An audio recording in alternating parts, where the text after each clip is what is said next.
Welcome into Credentialed. I'm Jillian Mealy. This episode and the rest going forward are going to be a little different. Well, to start, you'll notice I'm by myself.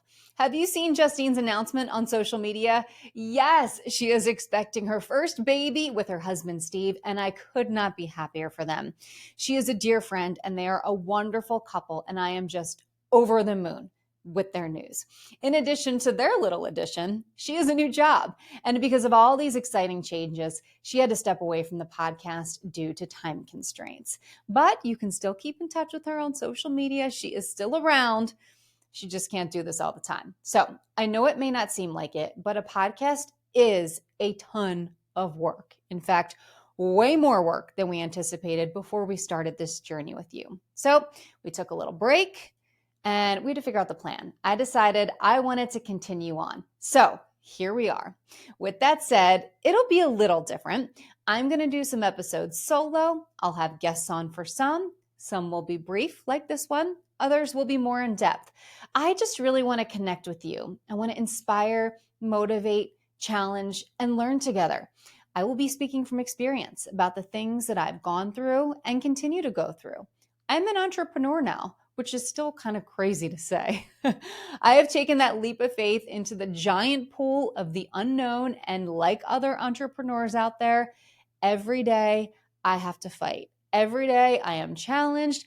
Every day I have to get up, I have to go to work, and I have to just keep on plugging away. It's extremely challenging, as some of you listening probably know, but it's also so rewarding. And that's what this first episode is about. How to come to terms with the idea of reinventing yourself. I will walk you through the phases, at least that I went through. There were 4 of them that I can identify. And at the very end of this episode, I will challenge you to a series of questions that are meant to help you think about where you are in life and just be honest and vulnerable with yourself, because I think that's an important part of the process. In this episode, we will talk about phase 1, feeling the discomfort. Oh boy. Phase 2, acknowledging your feelings and thoughts. Phase 3, acting on them. And phase 4, drowning out the noise. Oh boy, there's so much of that too. I just said oh boy twice. That means there's a lot to dive into. So let's dive right in. You know, for me, it really started by feeling that sense of discomfort inside. That was the first phase. I felt this for a while, by the way, before I decided to do anything about it. And that's okay. A few years ago, I knew that I was not where I was supposed to be, or that I wasn't doing what I was supposed to be doing. Have you ever felt that? Does that resonate with you? Like that nagging feeling inside that you just can't seem to shake? Sure, at times it was dimmed, or at times maybe I was able to suppress it and sort of put it to the back burner, but it always came back on stronger and stronger. I was living in New York City. I was working in national news, which is the goal of so many journalists. Let me tell you, everyone dreams of making it to New York and the national stage. Do not get me wrong. I loved it. I loved my job. I loved what I was doing. I loved who I work with. I was riding high on the excitement, and I was learning and growing at rapid pace and covering important things that matter. Now, I was working nationally when COVID happened and when we went through the lockdowns. I was working nationally through the death of George Floyd and the riots and the protests that broke out on city streets across the country.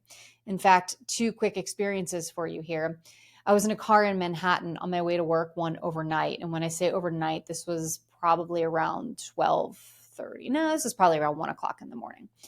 And a riot approached the car. In fact, a whole group of people had just looted a store right across the street from where we were driving. And they surrounded the vehicle. And at that point, I didn't know what was going to happen. I made it to work okay, but scared, to say the least. Another night, I was on my way to work. We had fireworks thrown directly at the vehicle. So there was a lot that happened that year and that summer, particularly, that was scary, that was important to the history of our country, what was going on. And one thing that I knew was that all of those events unfolding that year would be in history books. And I had to get it right. I had to be responsible, and I had to be fair. I had to do my work, and I had to go on air and do my job to the best of my abilities. That's what journalism is supposed to be. And I took it very seriously. A few years prior to all of that, when I started in New York, I had no idea that things would change as they did a few years later, and that I would change and start to want different things. The discomfort never went away for years and only got stronger. And truthfully, part of my discomfort was wanting more for my personal life. And part of it was the divisive nature of our news these days, at least how I felt it and how I see it. And in my opinion, the endless opinions interjected into news. I realize I just gave an opinion. As I said, I don't like opinion in news, but I come from the frame of mind that opinion doesn't belong in the news. Suddenly, it felt like, and still feels like, we see more opinion than ever before. And it didn't feel authentic to me anymore. In 2021, in the midst of all of this and these feelings I was having and everything that was going on in the country, I started an MBA program thinking, maybe one day I'll switch to business news. And if that doesn't happen, at the very least, I have an MBA and I've educated myself. And so why not just try it? Like, what's the harm in doing it? That was kind of my mentality. When I started school, there was no, oh, I'm going to go back to school and get my degree so that I can do XYZ. There was never any of that in my mind. This was all just something I felt I had to do, which, when I say that, brings me to the second phase of acknowledging my inner feelings and thoughts. It took a long time to go from recognizing the feelings I was having and reflecting on them to eventually acknowledging them and then realizing something had to be done and that I was the one to do it. Because you see, for a while, and maybe this will resonate with some of you, I was waiting for life to change on its own. And eventually I realized that's not going to happen. I need to be the one to make the changes. And so that's what I did. I will tell you though, it even took time to process the fact that I just acknowledged the fact that I was about to turn my life upside down. Yeah, it's like, have that thought 10 times. So if you relate to what I'm saying, know that you are not alone. All of these feelings, thoughts, and discomfort are a very normal part of the process. And by the way, stop and give yourself a pat on the back if you are someone who has sat with your thoughts and feelings and has self-reflected and put in the work. That in itself is not easy to do, but it's necessary. I have learned that if you want to grow, you must put in the work and you have to be honest with yourself.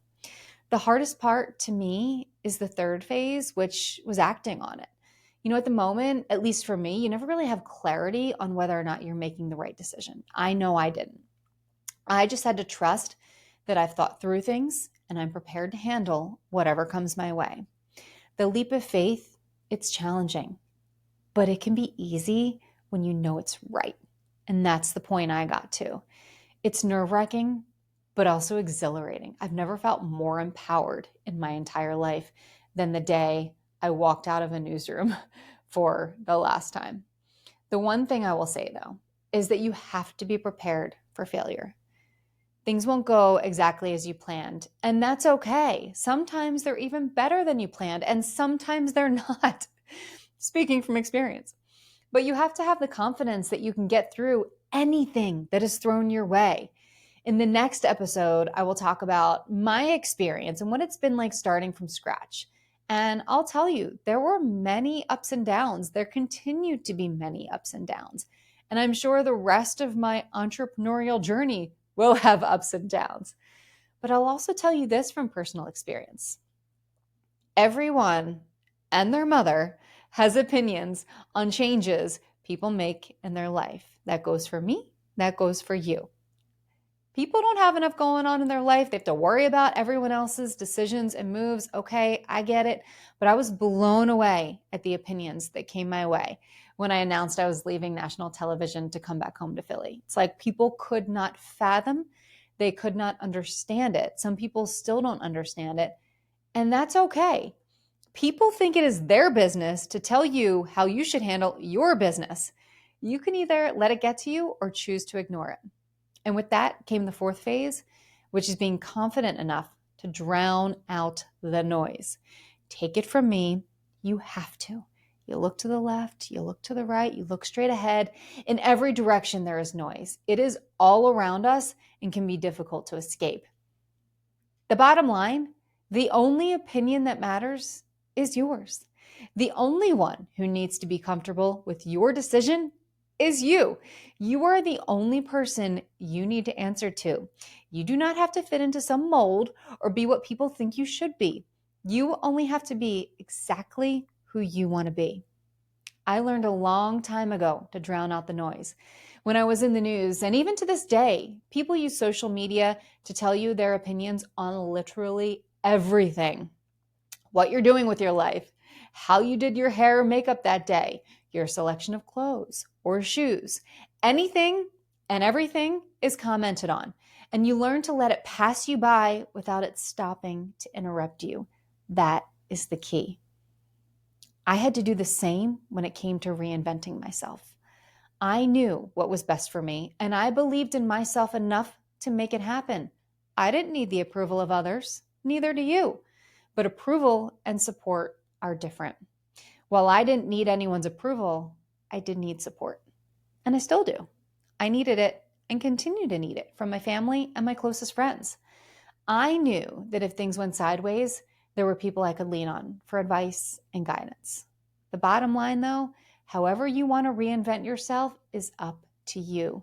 It is your story to shape and tell.